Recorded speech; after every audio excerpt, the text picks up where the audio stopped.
My name is James. I'm 38 years old and I live with my wife and my son. I would like to tell you a story, my story. When I was a child, family life was sometimes bustling with fun and laughter. But growing up in my house was often scary too. My dad drank too much alcohol, and my mum, she suffered with depression. I often saw her in bed weeping. Growing up, I saw lots of things that frightened me, really frightened me. I watched my dad beat my mum as she begged him to stop. I stood there, still and silent, so helpless. I was badly beaten and humiliated at school. Nobody liked me. I felt that anger deep inside me too. I didn't know it at the time, but my brain and my body were altered by what was happening around me. The area of my brain responsible for keeping me safe, called the brainstem, was firing on all cylinders most of the time. You can imagine the brainstem like a fire alarm inside of my body. When I sensed danger, the alarm went off, and it made me want to protect myself before I'd even thought about what I was doing. The brain stores really frightening memories in a special way to make sure that it doesn't forget what is dangerous. It's a self-protective thing. Each time I saw something frightening happen, my brain froze. It froze the memory in time. It's like my brain said, "This is so dangerous, I must remember this all the time to stay alive in case it happens again." This meant that my fire alarm was going off all the time growing up. Sometimes there was danger and sometimes there wasn't danger. My brain lost the ability to work out safety from threat.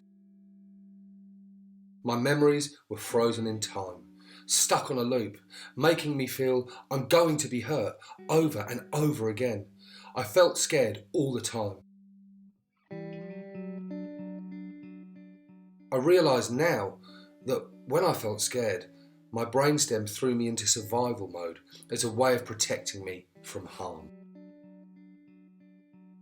Sometimes I would go into flight or fight mode, and sometimes I would go into freeze or collapse.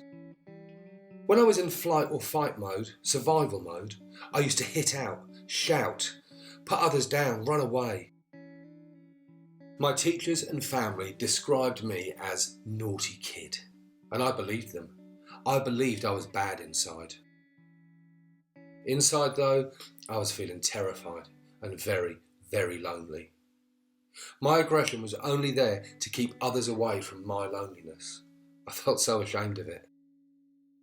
When I was in freeze or collapse survival mode, I hid away in my room and pushed everyone away. Some days I felt so dark that I couldn't even get out of bed. On those dark days, I felt numb all over, like an empty shell. It was like my body did not belong to me. Disconnecting from the world was sometimes the only thing my brain and body knew how to do. I grew up as a kid feeling on the edge of danger the whole time, feeling ready to fight or run away or disappear completely. Tiny things used to push me over the edge and make me fight or shut down. Sometimes just being told no was enough to make me flip out. In my teenage years, I really lost my way. Drugs were the only thing I had to keep the pain away. I got in trouble with the police, dropped out of college, and just couldn't settle anywhere or with anyone. I was alone. Something happened. When I was 21, I met this girl, Elaine. Couldn't believe that she loved me. I was pretty mean to her. Elaine fell pregnant, and even though my heart told me not to, we moved in together. I needed to build my own home, my own family. But the foundations I had to offer were broken and wobbly. You see, my brainstem was still firing on all cylinders. I couldn't trust that Elaine could really love me, and I pushed her away constantly. I shouted at her, I put her down, and I ignored her. Sometimes I disappeared for days on end. Then my baby son was born, my gorgeous son. But each time I looked into his innocent eyes, all I could feel inside was rage, fear, loneliness. It's like I looked at him and only saw myself. My baby son, looking longingly into my eyes, could feel these terrible feelings between us. My son started to learn the world is not safe. I need to protect myself. I had a wife, a son, a house, but inside I was stuck in trauma time. Imagine trying to build a house with foundations that have pieces missing, pieces broken, and pieces the wrong size. I tried as hard as I could to build a staircase to the first floor, then to the second floor, or to the roof, but the stairs were too wobbly, and sometimes come crashing down around me.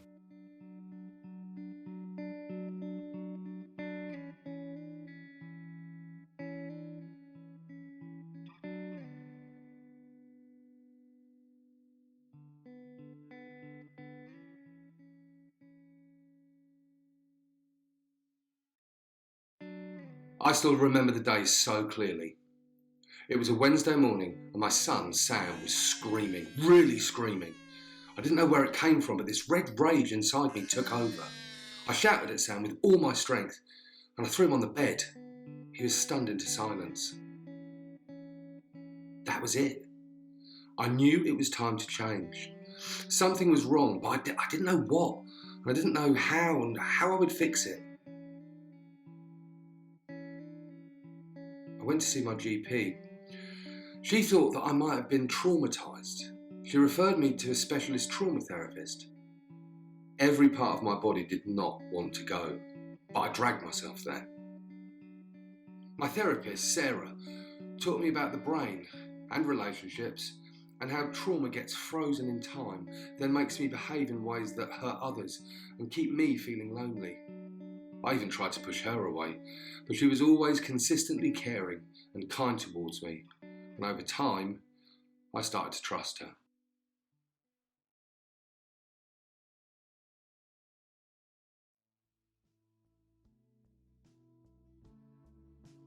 We spent the first few months retraining my brain so that I could bear my strong emotions without flipping out or shutting down. She used a therapy called EMDR, which at first helped me to regulate and manage my feelings so much better. It was like I'd finally found words for feelings that were, until then, undescribable. Sarah got me doing sport, and she even motivated me to try yoga. Me, yoga. Elaine noticed that I was calmer and more thoughtful about what she needed. She felt unnerved sometimes. She felt that I wasn't quite me. But she got to learn that in fact, this was me, the new me. When I was ready, Sarah encouraged me to open up my traumatic, distressing memories and process them using EMDR. She even got me to imagine myself as a baby so that my brain could process the fear that I must have felt right back then. Sarah taught me that calming the fear in my brain needed to happen in the right order. By this, she meant that I needed to resolve my very earliest memories of being frightened before the later memories could be resolved. My mind began to separate out the terrible and terrifying emotions that had become attached to my memories and had become a part of who I am and what I do. We started to imagine a future where I was the James I wanted to be, the dad I wanted to be. Before therapy, I couldn't even think past the next day. Over months, I started to feel like a huge weight had been lifted from my shoulders. That feeling of badness in the pit of my stomach started to soften. I started to believe that Elaine could really love me, and I started to cope with the stress in a different way. I noticed that I could think and feel at the same time. EMDR has helped my brainstem to calm, My internal fire alarm isn't triggered all of the time, and I can feel grounded, connected to the earth beneath my feet. The most important thing for me was that I could protect Sam from going through the same pain as me. After my EMDR was well underway, we had some help as a whole family. Our family therapist helped me to notice Sam in a different way. He helped me to understand what his cries mean, and I was able to give him the love that he was craving. I was helped to put myself in Sam's shoes and always have his mind in my mind. When his emotions were too big for him, instead of blowing my top, I hugged him tight. I hugged him tight and told him that his feelings will come and they will go. And I let him know how hard it must be to feel so bad. Elaine and I had to work really hard too. The foundation of our relationship was what everything was built on. Sam is now 5 years old. Family life has its ups and downs, but you know what? We have rebuilt those broken foundations to a good enough place. Good enough to walk on, good enough to dance on, good enough even to build on. Without the therapies I had, which took 3 long years, we'd still be walking on those broken pieces. Something happened inside me a little while ago. I needed to spread the word about trauma because it had been a dark, misunderstood thing in my life until the day that I went to that GP. I told my mates. They told their mates. Their mates told their families. The story is spreading. The foundations, floors and fenestrations of my own building, my own emotional architecture are being repaired, as well as all of those around me, community by community, village by village, and who knows, maybe one day, city by city.